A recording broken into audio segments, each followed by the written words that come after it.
Hello, ladies and gentlemen. Welcome to The Reflection. The Reflection is a joint program between Cambodia ASEAN International Institute and ThmeyThmey Online News. The Reflection is an English-speaking platform where we invite remarkable individuals from different industries to talk about various topics.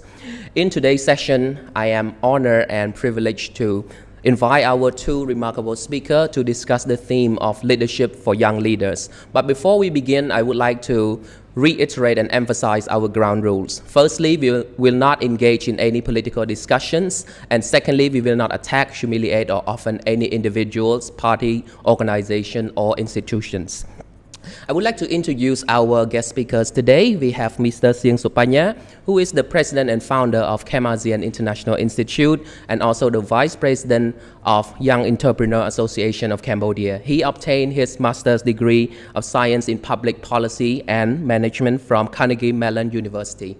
Our second guest speaker is Mrs. ThmeyThmey Media. She is a lecturer, researcher, and associate business manager at AIA Insurance Company, and she obtained her Master's of Arts in Development Economics from Williams College, USA. So without further delay, I would like to begin my first question to Mr. Panya. In your opinion, what is leadership? How do you define this term? Well, leadership to me is an ability to mobilize people to do a job to achieve our objective, a set objective, and that involves planning, organizing, leading, and controlling how people do the job. Okay, so in plannings they have to make sure that they know how to give proper instructions and guidance, and people need to know what they are supposed to do. Organizing, we need to make sure that we put the right people in the right position and the right job, and then we know how well they do the job. And then leading, as a leader, we do not simply preach, but we also have to lead people, have to get involved in getting the job done together. Then everybody will have a sense of a team, a sense of collective accomplishment. But last but not least, we need to also control the activity as well, because as a leader, you cannot simply give people tasks without any controlling and evaluating the performance of the team. So this is leadership generally is all about. Okay. What about Mrs. Melia? What is your personal definition of leadership? Well, I think this is quite a big question in a sense that leadership is actually a big area of research in itself, but also it's a practical skill. Focusing on the practical skill, leadership is about leading, guiding, inspiring, influencing a team or others to achieve a certain goal given a specific situation. A leader is someone who has a vision, and is someone who's able to keep the vision and also keep reiterating the vision to his team members so that they understand the vision and can work together towards a common goal. Okay, thank you. Before we dive deeply into the leadership parts, I would like to take a personal look at our lives, because leaders usually have a moment in their life when they realize they have to cultivate leadership potentials. So could you go back in time and share with our audience, when was it specifically that you realized you needed leadership skills? Let's start with Mrs. Melia first. Okay. Well, I think leadership can sometimes involve leading people in specific situation, but it also involves day-to-day activities. We lead ourselves every day. We lead people every day. Even in our households, we play a major role as leaders in our family. So for me, to look back and find a certain turning point, like a moment of time that made me realize that I needed to develop, leadership potentials. I couldn't really find one, but I would rather say it was a series of events that made me not just realize, but also accept the fact that I have weaknesses in terms of leadership. It highlights the strengths that I had in terms of leadership, and also helped me have the courage to accept my weaknesses and realize what areas I needed to improve. So, but professionally, what were the major turning points were my role as a team leader in research projects. There was one project that was more long-term. We had more freedom, we had more time. There was another project that was strictly under time constraint, and we needed to reach our result within a very limited amount of time. And so I found that applying the same leadership styles was not the answer. So I realized that we need different skills and traits and understanding of different contexts and people in order to apply different skills under different situations. Especially now that I'm working as an associate business manager at AIA Cambodia, I also realized that I need to adjust a lot of things about myself to be a good leader, because this is not just a new field for me, it's a new industry, it's a new role. I'm working with different people. So for me, it's more of a day-to-day basis of learning and self-reflection and wanting to improve.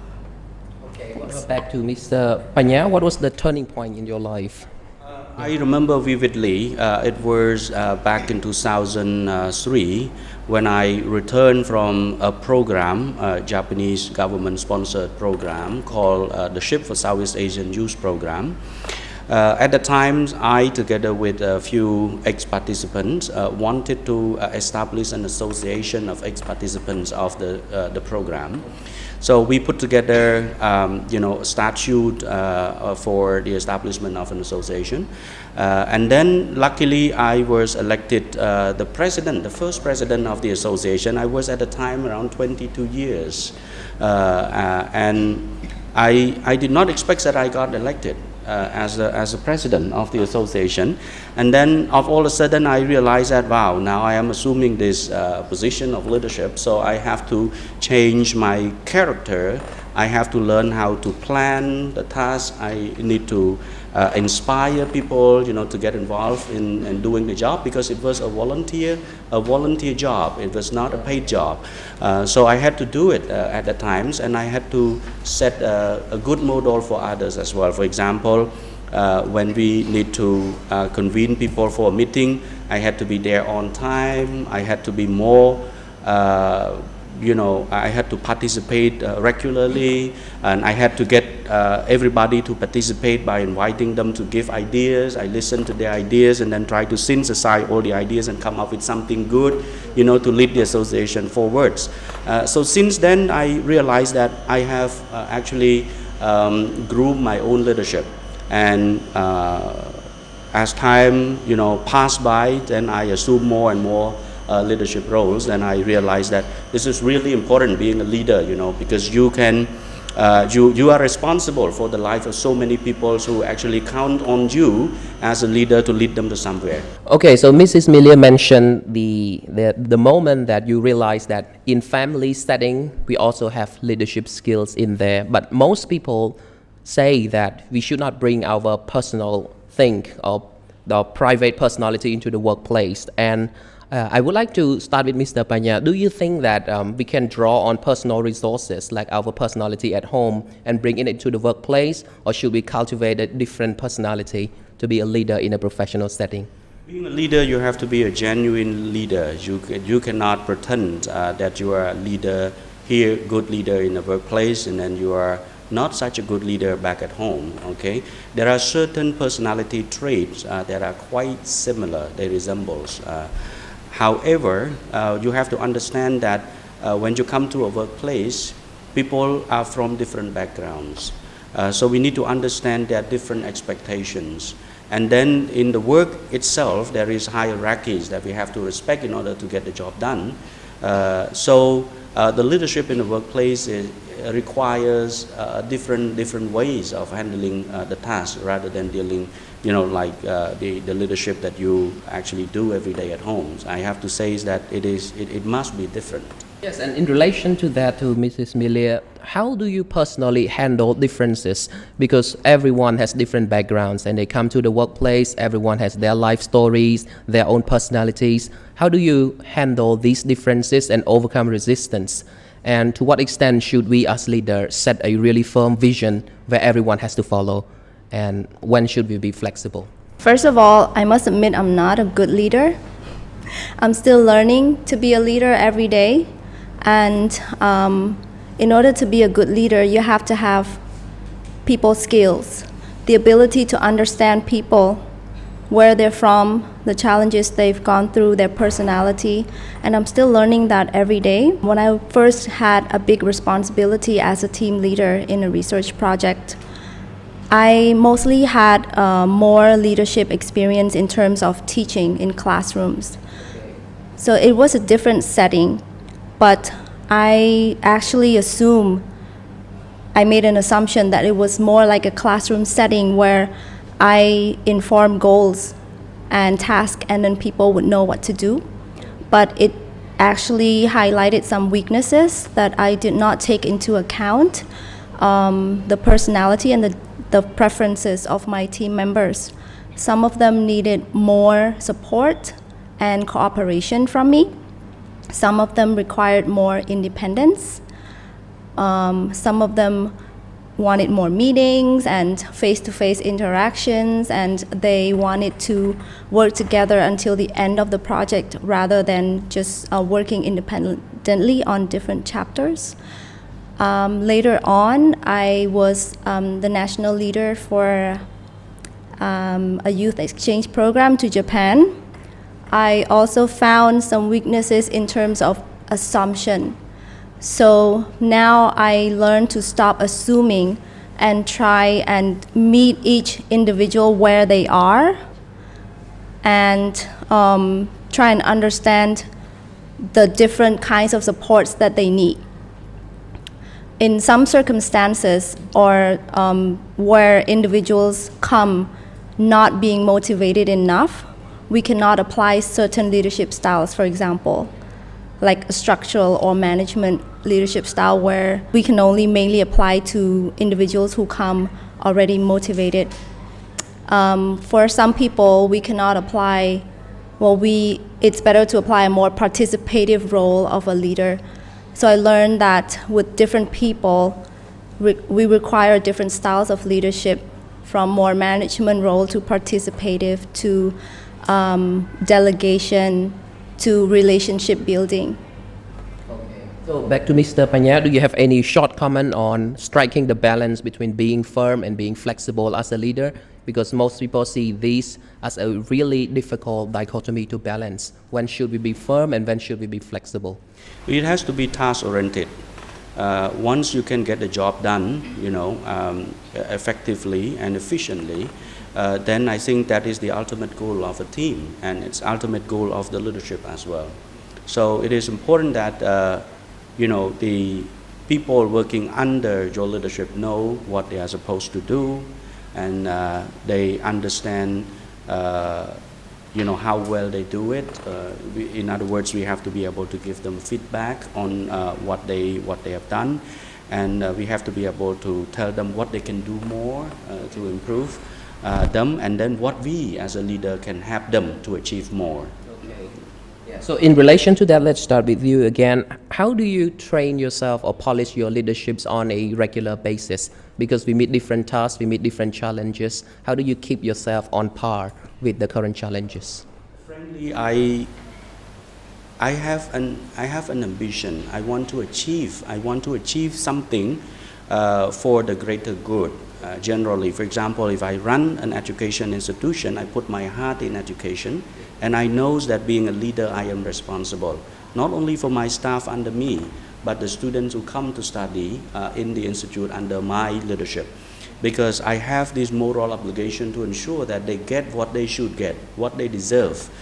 So this has always encourages me to look up to something greater. So by that, every day, as Milia says, I learn to grow my leadership every day. And I think that this leadership is all about compassion that we have for everyone around me, and as well as the competency and the ability to get it all done and to get it achieved. Mrs. Melia, do you have any comment on that? Yeah, I agree with Bong Panya. And we have to be a good leader, we have to polish ourselves every day by learning how to self-lead. So we can only lead others if we can lead ourselves. And so we have to keep learning, people skills, polishing our personality and ability to communicate. Start by having the courage to initiate ideas, and put your ideas into action. I used to be very shy in sharing my ideas or putting it up front or leading people. So I would rather, just transfer my ideas to someone else so that they can lead and I can follow. So I have to overcome such, personal challenges and start to initiate and take action, because power comes with great responsibility. So we have to feel, being responsible for a group of people it's our mission. Okay, that's wonderful. So thank you so much, ladies and gentlemen. Before we go on to the second session to discover more about issues related to leadership for young leaders, I would like to take a short break and stay tuned for more insights, observation, and perspectives from our wonderful speakers.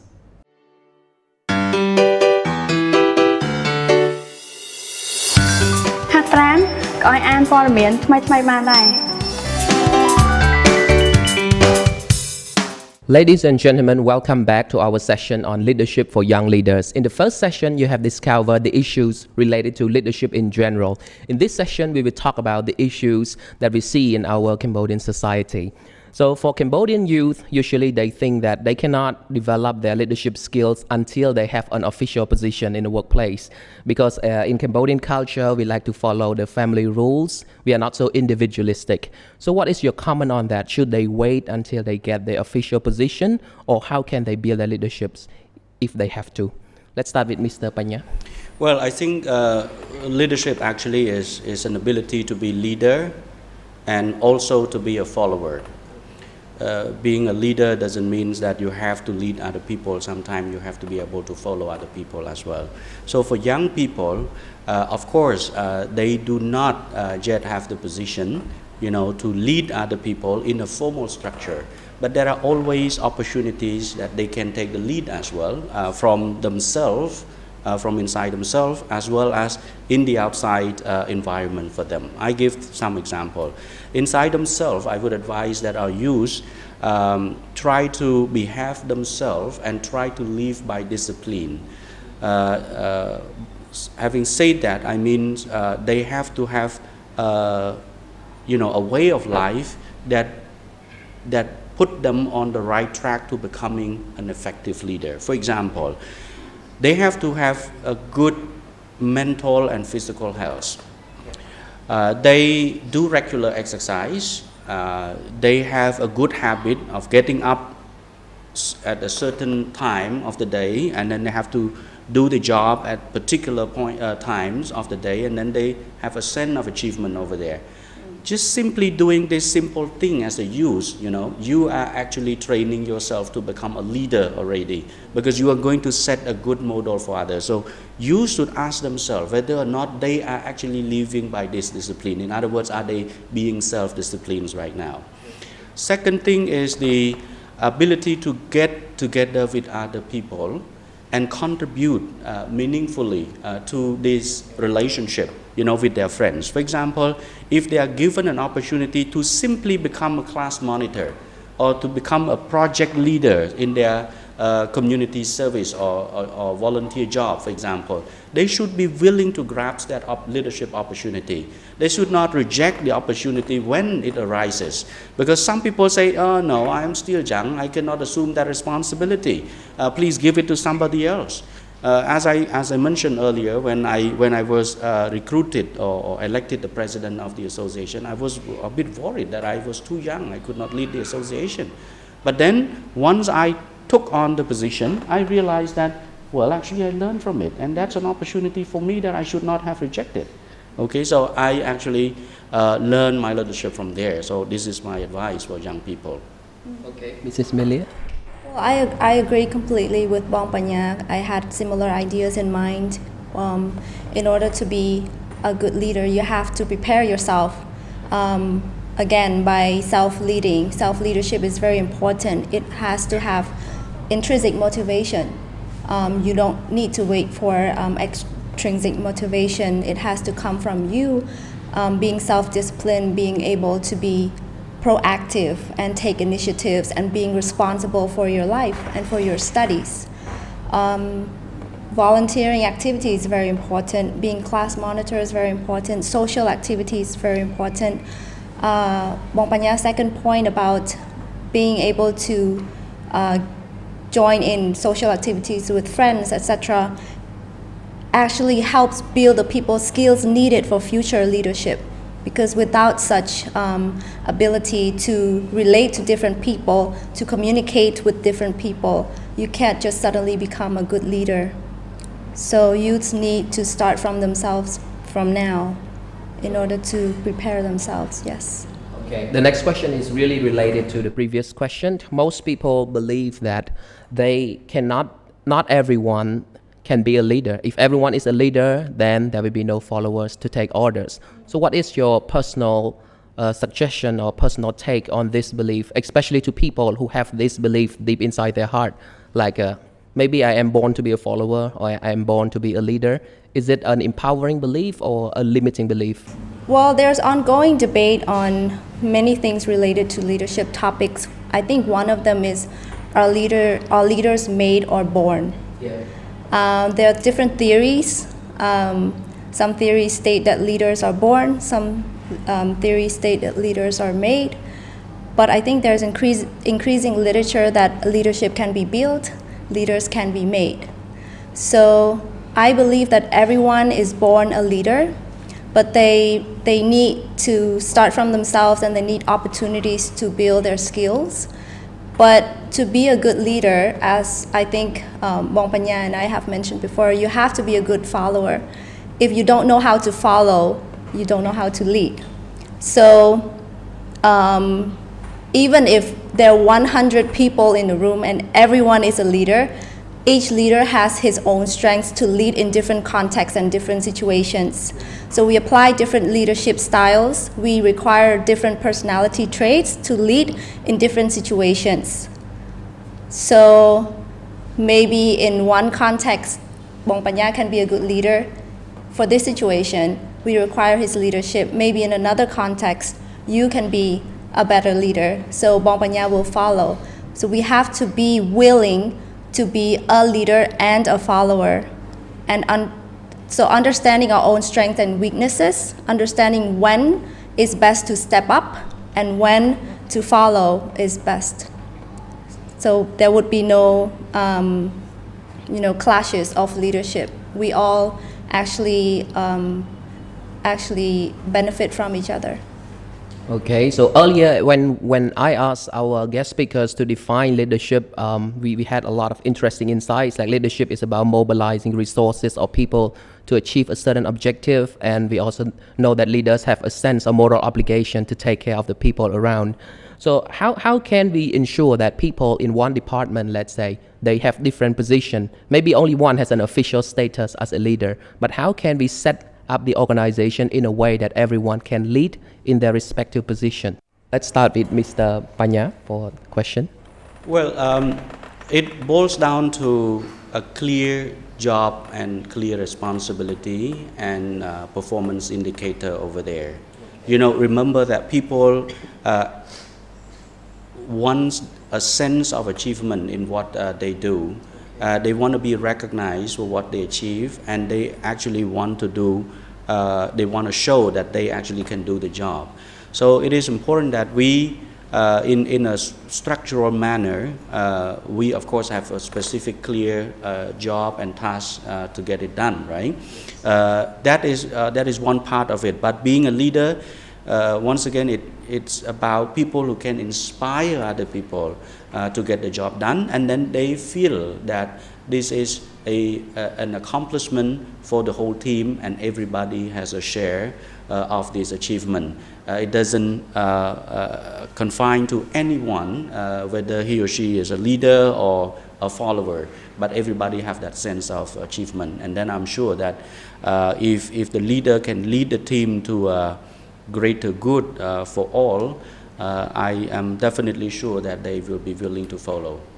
Okay. Yes, back to Mrs. Millie. Anything to add on that? I think leadership is not, again, confined by status only.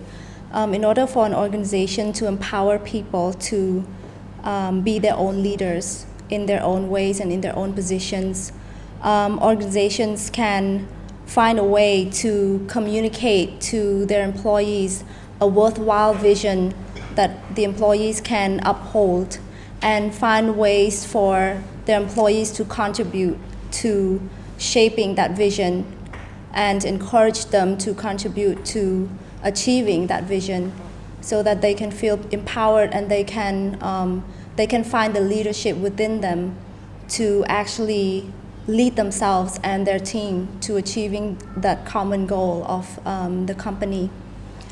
So in order to support the employees in doing so, maybe organizations can offer opportunities for education and training, in addition to opportunities for contributing to shaping the organization's vision.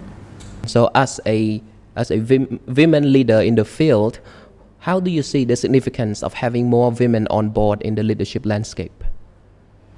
Well, it's undeniable that throughout history, women have played very important roles everywhere, from households to the economy to the political arena. But although increasingly women now are increasingly being represented in high positions in middle management and formal careers, they're still being underrepresented.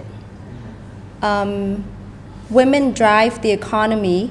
It's another undeniable fact. For example, in Cambodia, just less than about 10 years ago, the female labor force is about 50%, but the number of women joining the labor force is over 80%. So we can see the major roles that women play in many different fields, and prominent women leaders have so far played their role with dignity, with passion, with compassion. And this is one of the strengths of women leaders.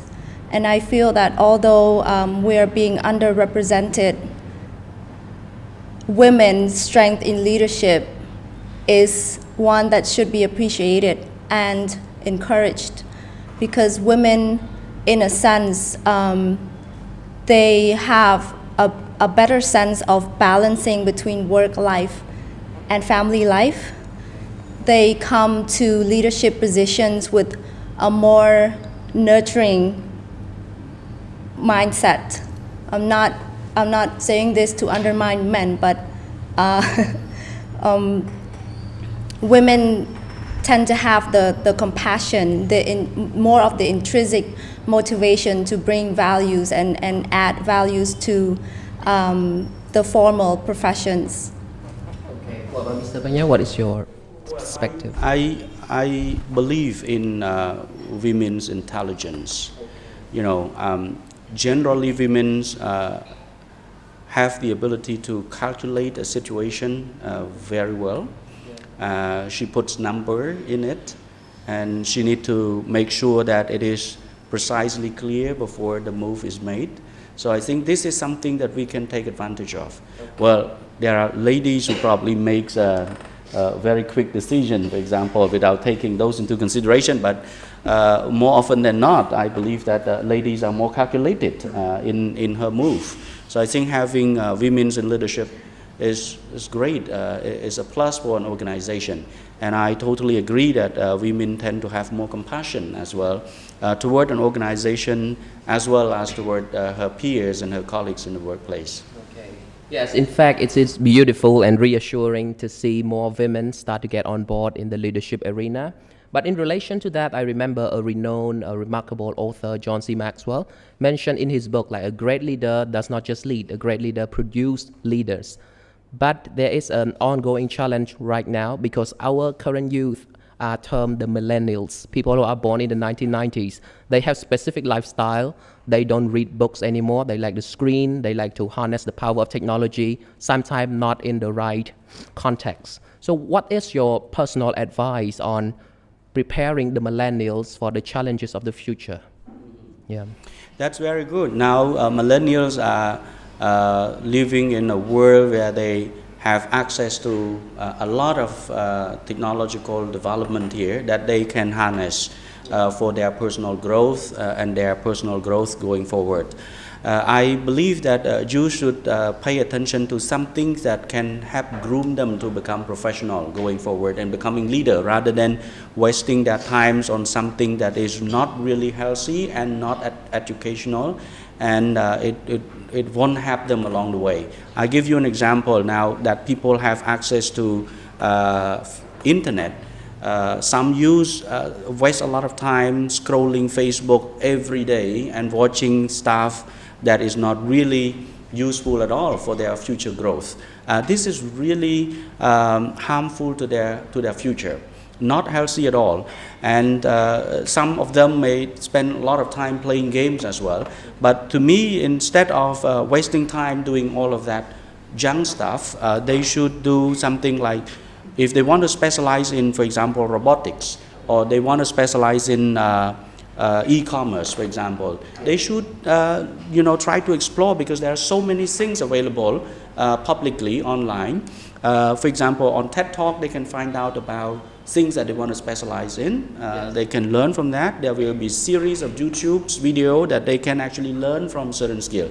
So I think this is something that you should take on, because they will start grooming their own leadership.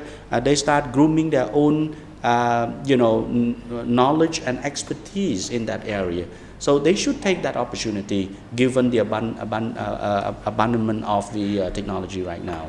Okay, but Mrs. Melia, what is your advice for the Millennials out there? Well, I read somewhere that the Millennials don't like to be managed.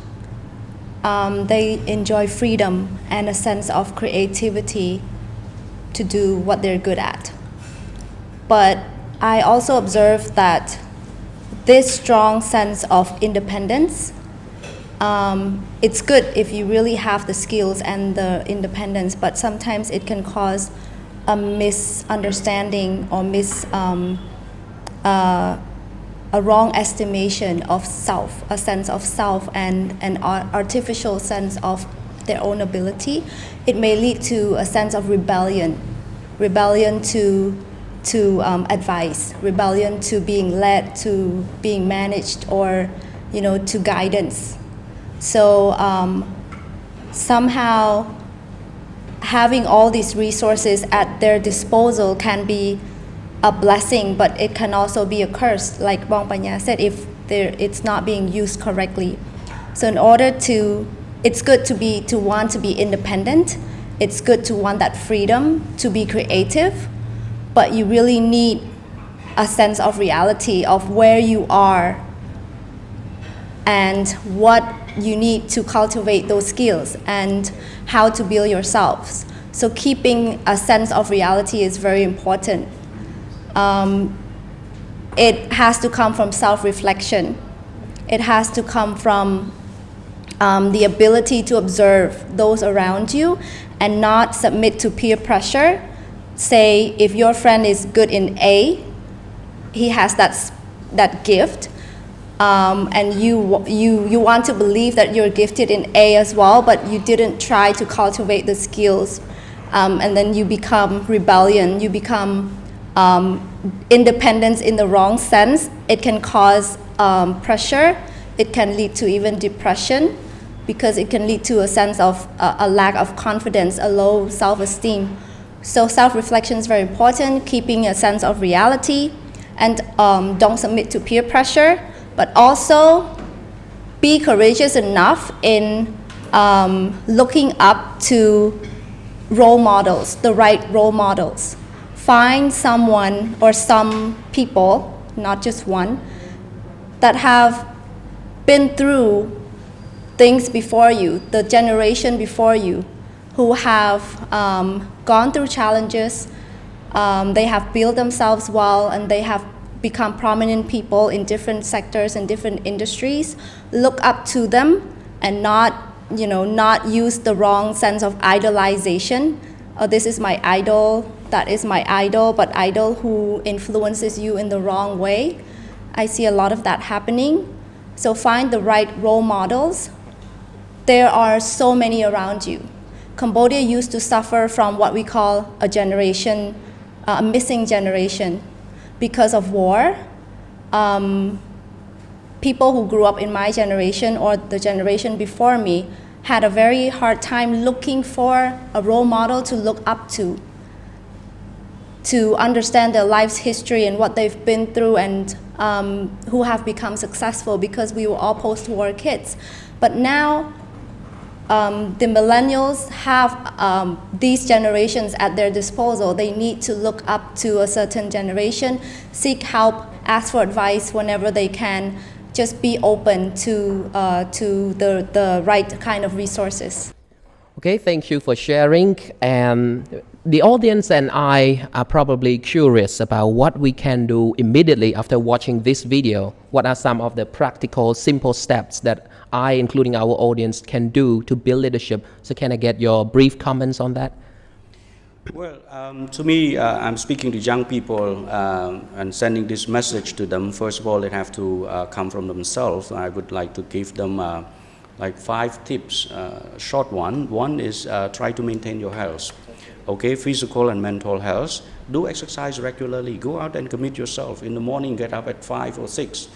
Do 1 or 2 hour exercises to build your physical strength. Okay, and there you are ready to take on another job. Second, they need to learn how to master money management. I know that being used, they may not be able to earn money, but they have to have a sense of money management from a very young age, because want it or not, we need money in order to actually get so many things done in life and achieve the objective. So they have to know how to manage it. Third one, they have to be willing to grasp the opportunity. As I say, never deny an opportunity when it arises. Don't turn it down, okay? Because it will never come again and knock on your door. You have to grasp it when it arises. And fourth, they have to make sure that they have the skill sets, okay? Mindset, the right mindset, skill set, and possibly tool set as well. If they can gather all the tools set with them and they sharpen their skill sets over there, then they are poised to be successful in the future. Finally, I still encourage young people to dream big. They have to dream of what they want to achieve in life. They should never underestimate the power of dream, because if they don't even dare to dream, how can they take any course of action to achieve that, right? But they have to actually start small, and they have to act now. Yes, Mrs. Melia? I agree with Bong Panya. I would just like to add a few points. Read books on leadership, read books on self-improvement, read any books. Reading is very important. It helps build your mental health as well. Also build your skills by joining in activities, volunteering, or build your skills by taking initiatives and having a sense of responsibility. Also, take up more tasks by volunteering, learning to listen, learning to communicate. Leadership takes a lot of hard work and skills. So you have to build yourself and make yourself ready to be a future leader by starting to be a leader now. Okay, thank you so much, ladies and gentlemen. I believe that just like me, you have learned a lot from this. I have taken a lot of notes, and bear in mind that leadership starts with you right here, right now. So stay tuned for more episodes on the reflection, and I wish you to become the future leaders.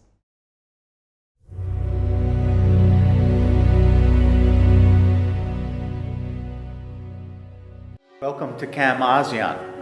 This is a wonderful school for you to master your business English skills as well as your professional skills.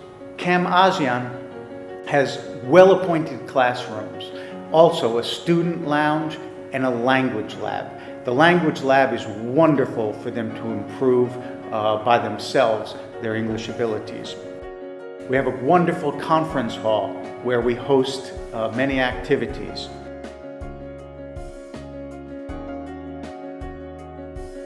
I am Sunny. I studied Business English and Skills at ASEAN, and I'm ready for the ASEAN integration. So why wait? Come and join us now.